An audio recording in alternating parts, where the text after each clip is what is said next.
Hello and welcome to From the AD's View. I'm your host, Dr. Cedric Brown. Today's guest is Mr. John Ashaolu. How you doing, John? Doing well, man. Thanks for having me. How you doing? I'm good. I'm good. John, Black History Month. February is Black History Month. The theme for this year is African American and the arts. What? How does Black History Month and college athletics mesh together, John? I just think two things that come to mind is opportunity and access, right? I think that you look back a long time ago, athletes, African American athletes, Black athletes did not have the opportunity to compete at the high level or the access, right? So I think that's what changed. And that's kind of what those are the 2 points that stand out to me in terms of Okay. Black History Okay. Month in athletics. What about John? You've led college athletics for many years. What are some of the tenets that you've taken with you in your leadership? Yeah, the importance of the student athlete experience. That's so crucial to me. That's a passion of mine. I think that that's it's a antithesis of why we are doing what we're doing as far as leaders in the athletic department or in the world of education, providing a great student athlete experience for student Right. athletes. And the second point would be alignment. I think alignment with leadership, alignment with other departments on campus, and that's what kind of builds a culture of shared excellence when everybody's kind of rolling in the same direction. Everybody, regardless if it's financial aid or athletics or student services, is aligned with each other and supporting each other and working well together to again provide that great student athlete experience. Sure. And our final topic, John. This is All Star Weekend in the NBA. Man, what Yes, what do you sir. think about that? Yeah, I think it's always great. It's always exciting, when you're a little kid and you're watching the All Star games and you're seeing the best of the best go up against each other. So I think it's just an exciting time of year. It's something that I always look back and I always enjoy. So yeah, no, it's a great time to just celebrate what the NBA is and where it is right now. These topics and more on From the AD's View. Let's get it.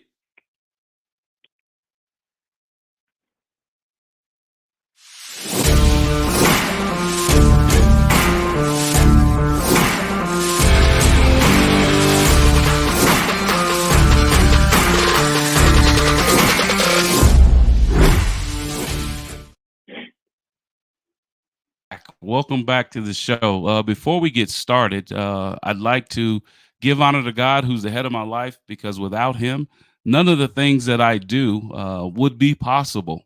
And a special a shout out today. My daughter is competing in the Indiana Class 4A North semi-state game today against Noblesville, Indiana. And I just want to give a shout out to Coach Candy Wilson and the Fighting Women Vikings of Valparaiso High School. We wish them all the best. We wish them all the best. So now let's bring back our special guest, Mr. John Ashaolu. John is the former director of basketball operations at East Carolina University. He is a former AD at Seton LaSalle High School in Pittsburgh, Pennsylvania. Also, a two-time former AD at the community college level in Beaver County and of Allegheny County. And he was recently the AD at Point Park University. A brother of another mother, Mr. John Ashaolu. How you doing, John? I'm good, man. Good. Always good to chop it up with you. Absolutely, absolutely. John, well, let's get right into it, man. We talk about Black History Month in February, right?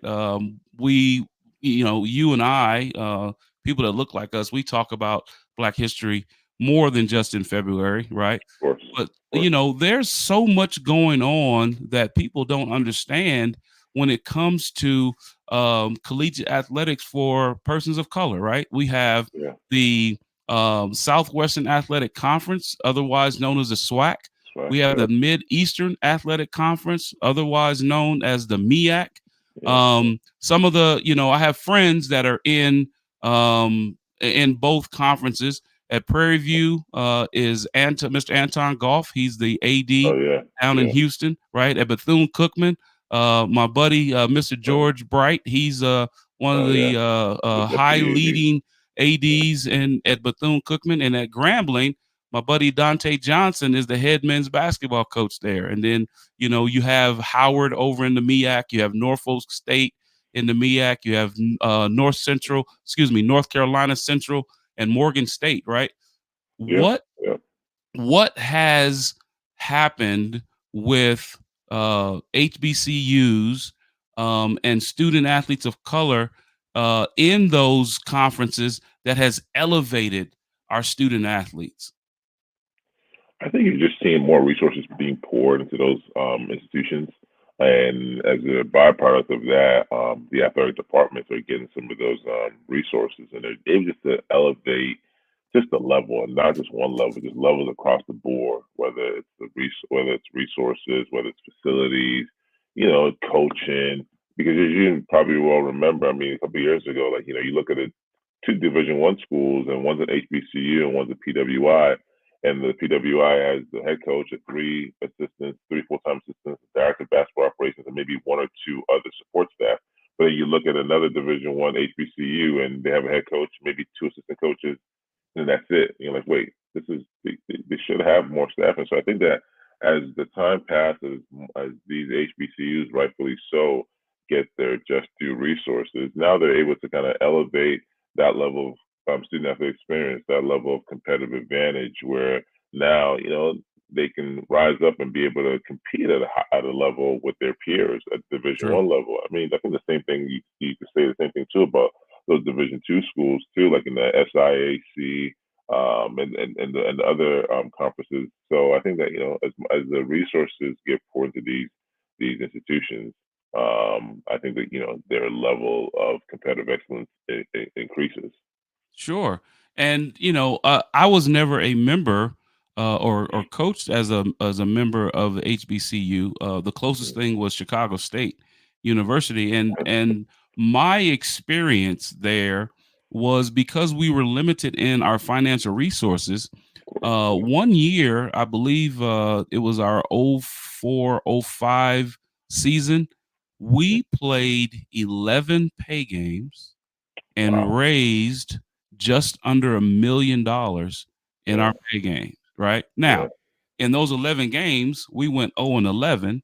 Now, yeah, what I will say is that it has the ability to um, iron sharpens iron, right? So it of has the course, ability to toughen up the student athletes, get them prepared for what was then the Mid American Athletic Conference, or excuse me, the Mid Continent Athletic Conference at the time, and yeah. we had to end up playing Ron Hunter at IUPUI. IUPUI, We yeah, played Homer Drew at yeah, Valpo, and oh then yeah, ended up playing in Tulsa against Scott Sutton and ORU and Oral Roberts yeah, University. Right, made yeah, it yeah, all the way to the championship of the MidCon on ESPN, and just happened to lose to yeah. Oral Roberts University. But those 11 games, It's a grind. bitter and sweet, right? We Yeah, we we raise money for the non-traditional sports, the tennises, yeah, the track and fields, yeah, those yeah, things, right? yeah. And my boss, Kevin Jones at the time, his record takes a hit, Of course, and we prepare our young men for the conference tournament, hopefully going into the NCAA tournament.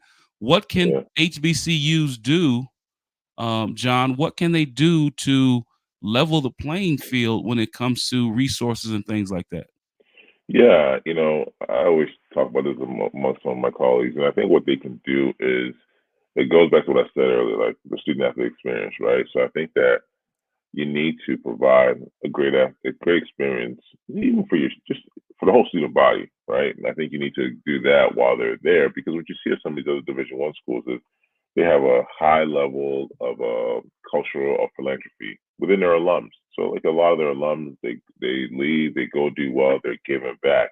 That's a huge source of fundraising. That's a huge source of acquiring resources, right? So I think that what we continue to do better within the HBCU schools, what we've been doing better is kind of providing that great student athlete experience, and then also stewarding our alums, so Right. that now they're giving back. I mean, you see it at FAMU. One of my friends is Tiffany, the athletic director at Oh FAMU, yeah, and I see Tiffany's just doing a in great the job. Yep. yeah, doing an unbelievable job, and you see that things that are happening there now typically didn't happen like maybe 7 to 10 years ago, where alums are giving back. I know they just lost their football coach to they have a new one, but they lost their football coach who's been very successful, lost him to Duke. But Right. through that experience there, as they were trying to keep them. I know that Tiffany made a call to even on social media to their alums to raise some money in a short amount of time in an effort to try to keep the staff, and Right. they did it. They actually eclipsed what the amount that she put out there. So that's something that I think that wasn't really happening before, and it's starting to happen now. But I think it starts when the student body is there, when student athletes are there, in Absolutely. terms of providing that great experience while they're there. So then when they leave, they feel and they look back on their time that it was a great time, and they want to support, and they support with their pockets, they support with what they have. So I think that's something that's very very important. You see that, I mean, at a huge level across the Power 5 schools, where Right. alums are donating huge sums of money. I think Right. that's a big part of it, right? In terms of getting our own, to give back. I mean, I'm a graduate of HBCU. I went to Xavier University, only Catholic HBCU in the country. And Hmm. my time, it was great there as a student athlete. And the last couple of years, I started giving back to my alma mater, and especially specifically giving back to the men's basketball team, because I know what that experience provided for me. That's the reason why I'm where I am right now, because I was able to get a great experience there, and then also being a part of the men's basketball team is special to me. And that makes a difference, John. And I'm glad you brought that up. So when the viewers that don't know, that don't have that experience in annual giving, Hmm. or Hmm. just doing a single donation, you Yeah. can make that donation specific to the team or teams Yeah. that you want to do that for. So Of if course. you want to make sure that men's basketball receives your total donation, you Yeah. can specify that. So that's a good point to bring out for our viewers so that they understand that. Yeah. Um, as you were talking before, John, you were talking about the fact that HBCU ADs are doing a better job at reaching out to Mhm. their constituents and reaching out to former student athletes and Yeah. former alum Yeah. to come and to give. That's a powerful thing, right? Yeah. So that when Tiffany could go out and reach out to former alums that are successful, and they Yeah. can maintain and Yeah. retain the coach and maintain the trajectory of the program. That's huge. Yeah. That's a Yeah. big thing, and kudos to her. But she's killing it. Yeah. She's It's doing she's unbelievable. one of the top women in athletics, and she's definitely one of the top women of color in Yeah. Yeah. athletics, killing the Yeah. game. I think she's one of the top athletic directors in the country. Period. I'm amazed. Absolutely, I'm amazed at killing it. Yep. what she's doing. Yeah. Killing the game, killing the game. Yeah. As we transition to that, talking about ADs, John, you have led college athletes for several years, right? Yeah. At different levels, and even Mhm. led high school. The Mhm. intercollegiate. I mean, excuse me, interscholastic Scholastic. Yeah. student athletes as Mhm. well. John, what have been some of the tenets or the characteristics of your leadership that you've kind of Mhm. leaned on and leaned into as you Mhm. have progressed through your career? One of the things I try to always do is just be a selfless leader, right? Also be transparent. Obviously, when you're athletic director, you're working with coaches, and you want everybody to kind of work together, work as a team, right? So those are two things I try to just be transparent, be selfless. One thing, and I'm always a believer that athletics needs to be aligned with the university, whatever the university is trying to accomplish. So those Mm, are things is just kind of making sure that we are working. Yeah, we're in the athletic department. Yeah, we're totally different from the business department or the financial aid department. But I think we need to be working in it coinciding with the mission of the institution. Again, I think that I said it earlier, just rowing in the same direction, working in the same direction. I think it's very key. It's very important. You don't want to be siloed off, like where the athletic department is just by itself and they do their own thing. You want to be a byproduct of the institution and working towards be a great partner, right? I think you want to be a great partner to all departments and work towards the same mission. So yeah, selfless transparency and being just being aligned with the university's mission. Those are things with the institution's mission. Those are things that have been successful. Those Sure. are things that have created a culture of shared excellence. Yeah, I just feel like athletics is meant to make the educational experience better, right? Absolutely. So and that cuts across a lot of different lines, right? You're gonna athletics where you're cutting across internally within the university, externally. So yeah, it's been a great partner. Those are things that I've taken with me from everywhere I've been and have created a high level of success. Absolutely. Well, Yeah, John, stay with us. We're gonna pick this topic up when we come back. got Right? you. You stay with us, and we'll come back, and we'll pick up that third topic. Got You are watching from the AD's view. I'm your host, Dr. Cedric Brown. We'll be right back after this break.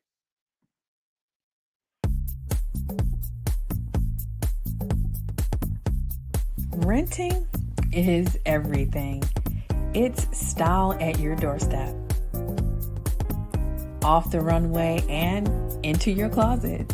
It's every trend you've been dying to try, and every designer you've yet to discover.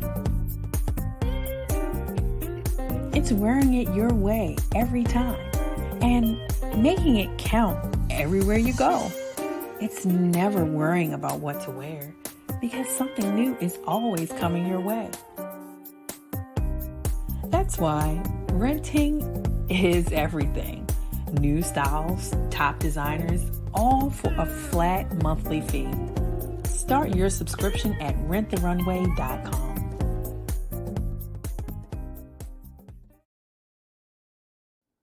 Slow roasted over hickory fire and pulled by hand. This is the way pit pork has always been done. Pulled pork lovers, rejoice. The smoky old days are back at the Smoke Shack. From the creative team that brought you the Browning Project and Dead by Morning comes a new thriller that will change the way you look at white-collar crime forever. Falling from the Sky.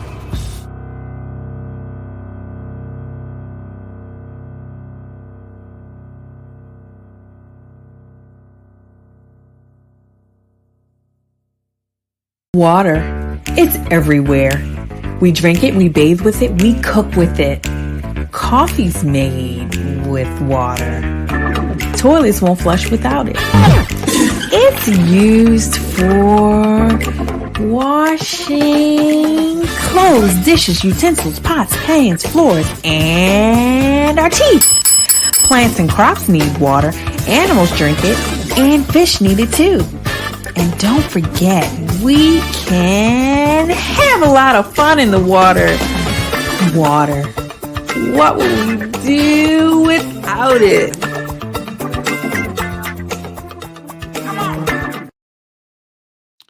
Welcome back to the show. You're watching from the AD's view. I'm your host, Dr. Cedric Brown. And before we get back to our special guest, I want to talk to you a little bit about my book, How Black Men Overcome Racial Barriers and the Status Quo in NCAA Institutions. It's a narrative inquiry. And I spoke to a colleague of mine over throughout the week, and he had used a portion of my book in a paper that he was writing, and he said to me that it was one of the more positive perspectives on looking at potential racial barriers and how a marginalized population like African American men in high level athletics, looking at that from a positive perspective, right? Because the way that I tried to go about it was to look at what the positive influences were over the men that I spoke with that helped them to ascend and as they aspire to be athletic directors in Power Five institutions. And so I'm glad that people are recognizing that it is a more positive way at looking at that perspective and looking through that lens. And we came up with, well, the research proved out to be that benefits of role models was one theme. The second theme was the expectations of those role models toward the mentee. And then the other theme was that there were some perceived and some real um, barriers that African American men faced as they tried to do that. But the overall arching theme was that it was role models and it was their influence that helped them attain those positions. And if you want to purchase the book, you can get the book on Amazon.com. If you'd like to get in contact with me, you can reach me at cedricandbrown.org. You can see past episodes of the podcast there. If you'd like to learn more about the professional services that I provide, also, you can go on cedricandbrown.org there. And I'm looking for guests all the time to come on the show to give their points of view through their lens on different things that are going on in athletics, in education, entertainment, around family and faith. Please reach out to me at cedricandbrown.org and email me. From the 80s View comes on Sunday evenings at 6:40 Central, 7:40 Eastern Standard Time. We'd love to have you view the show and get your point of view.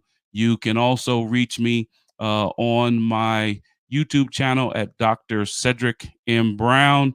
Reach out to me. If you're watching the show now, you can click in and comment down below, and we'd love to hear from you.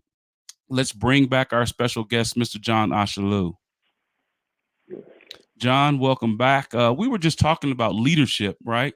And some of the things that I talk about in the position that I serve in right now is student success, right? My boss says two words all the time. If he could put it on a billboard, if he could fly a plane and have a sign behind the plane, it'd be student success. What other tenants? I mean, John, you're a great fundraiser. You are a great fundraiser. You have been able to raise a lot of money. So let's briefly talk about that, John. What is your approach when it comes to fundraising? I think it's just the most important thing is just creating relationships, right? I think it's just like anything else, right? Before somebody's gonna give you something, you have to, create that relationship between them. And then once you create that relationship, you're trying to, or as you're creating that relationship, you're trying to find out what their passions are, right? Find out someone could be really passionate about academics or, whatever it might be, or maybe facilities. But I think you're trying to find out what the passions are and then trying to align those passions with what your needs are. So like, you might come into it saying like, really need locker rooms or really need to renovate our baseball facility. But the person you're speaking to might be, very academically inclined and they want to do something as far as like maybe providing laptops for your student athletes or something like that. They might want to, maybe build.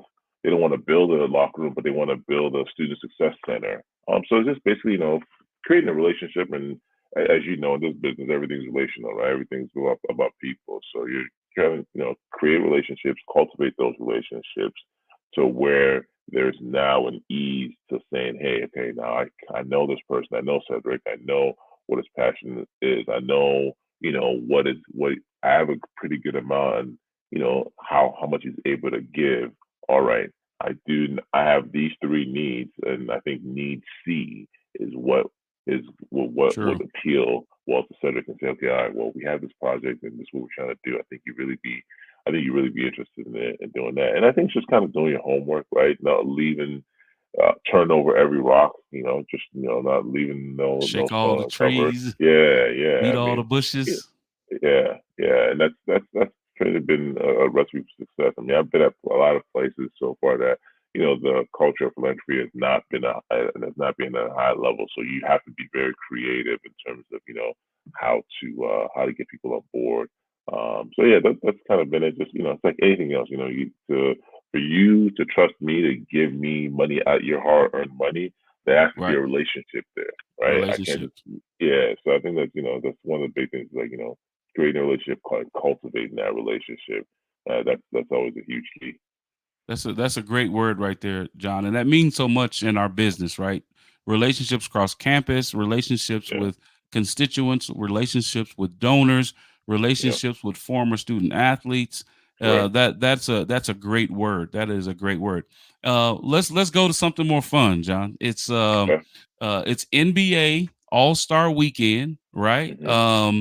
We had we had the in season championship won by Yeah, LeBron James and of course. the LA Lakers, right? Not doing so well now. I mean, if I look at the stats right now, in the East, Boston is number one, Yeah, Cleveland is number two, right? yeah. Milwaukee Surprising. number three, right?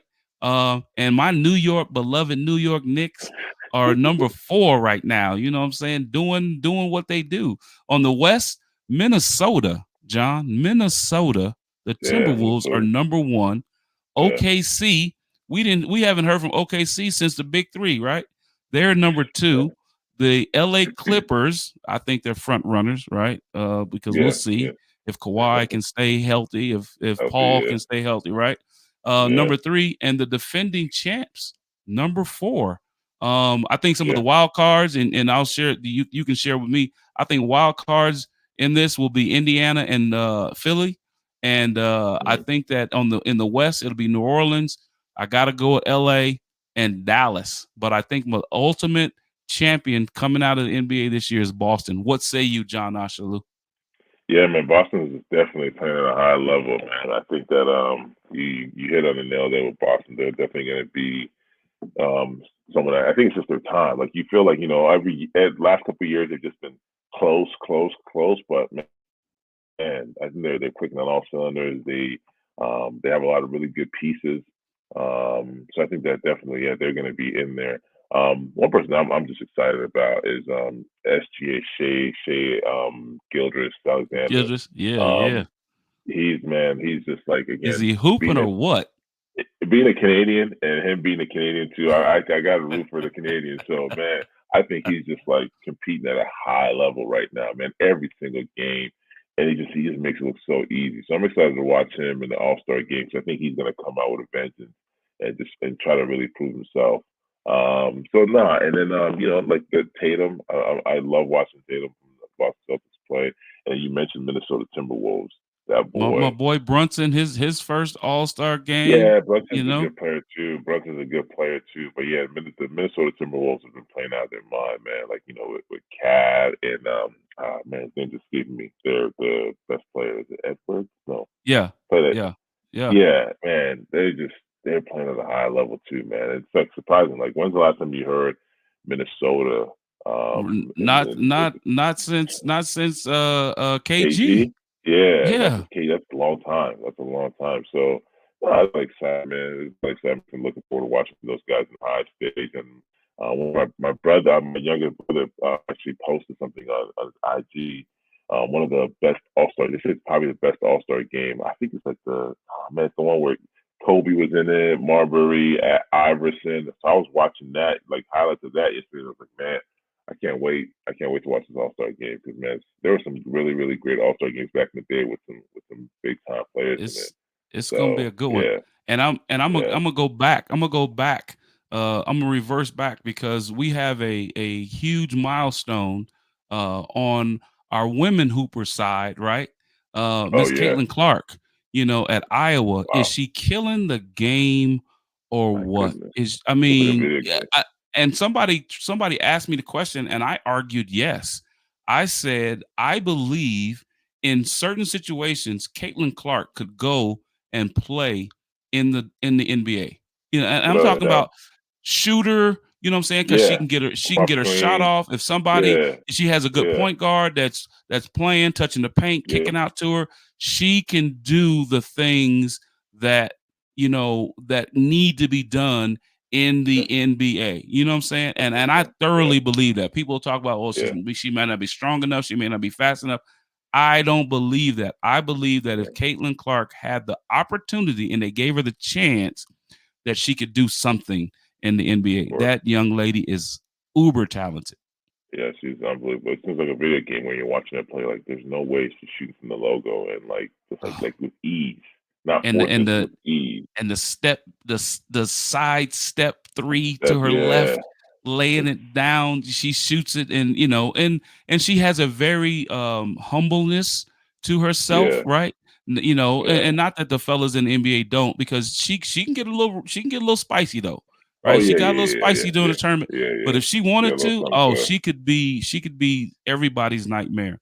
Yeah, As we get ready to close the show, John, one, I want to give you an opportunity. If someone wants to get in contact with you, John, and seek some of that wisdom that you've had over the yeah. many years of being an athletic administrator, how can they get in contact with you? Contact me on X, X formerly Twitter. My address is there, showing at John Ashaolu, at JohnAshaolu, the number 5. I'm very active on Twitter, so yeah, definitely get at me there, and we can connect and make time Sure. to talk on the phone. And then the last thing, John, that we always do, man, you and I talk a lot, other than this, but Yeah. John, briefly tell everybody what faith means to you, man. Oh man, it's everything to me. It's central to everything I do. It's just it's a way of life for me. I was brought up in a faith-based household, and got my 2 degrees from faith-based institutions. So it's central to everything I do. Right? Every decision I make, everything every move I want to make in my life, faith is very, very important to that. Very important to me and to my family. So yeah, no, I appreciate you asking about that, because I, we don't really, in our line of work, depending on where we work, we don't really get to highlight that. But yes. no, I'm glad you're definitely highlighting it. Absolutely. Wouldn't have any other way, because without him, or without, whatever anyone believes, right? Please, Without yeah, that faith or without that yeah, spiritualness for those individuals, you sure, and I, it's Christ. yeah, It may not go the same way, right? That yeah, faith, it's it's the faith that to believe that something's not there, but hmm knowing that but it is knowing, yeah, there to take care of you. of course, But John, I appreciate you, brother, as always, for yes, likewise, what you do for student athletes, and yeah, how you lead student athletes, and the way that you affect lives in a positive manner. John Ashaolu, you are a king in this business, and I mean I that appreciate that, man. sincerely. You are a king Yeah, in this business, man, and you are going to continue to make an indelible mark on student athletes' lives, and I appreciate you for that, man. thank you for that. Appreciate you seeing that, and appreciate that. Absolutely. Hey, shout out to your family. Shout out to Yes, your sir. queen. Likewise. Same Let to them you. know Uncle said hello. Yes, sir. Yes, Let your sir. queen know I said hello, man, and Yes, we will sir. definitely Appreciate it. be in touch. Okay, Hey, I'd like to sounds good. thank Mr. John Ashaolu for being on the show today. Having individuals like John and leaders like him are invaluable, right? And as I close the show, I just want to talk about that, right? Leadership. Leadership is hard. Leadership is something that is a difficult thing, because you have to be the first one to show up, and you have to be the last one to leave in that leadership role. You have to be, as John mentioned earlier, you have to be a servant leader. Leadership is not just being at the top, right? The it starts and stops with leaders. At the same time, leaders should be on the bottom supporting those that do the work, those that are in the trenches, those that are in the arena. And so, as you look at potential leadership opportunities, do some of the things that we talked about today. Build relationships with anybody that is in that atmosphere, that's in the arena. If you're in higher education, if you're in education, build relationships across campus. Build relationship with other departments, and it will go a long way. It will go a long way. But like I said, I thank each and every one of you for watching from the AD's view. This show has gone from, just a thought to what it is now. And I thank each and every one of you that view the show and that follow what we're trying to do here on From the AD's View. I appreciate it. And once again, I want to give a shout out to the Valparaiso Vikings, my baby girl, Cheyenne Brown, freshman on the varsity, doing her thing. We wish you the best of luck. And I want to say thank you to each and every one of you. Good night and God bless.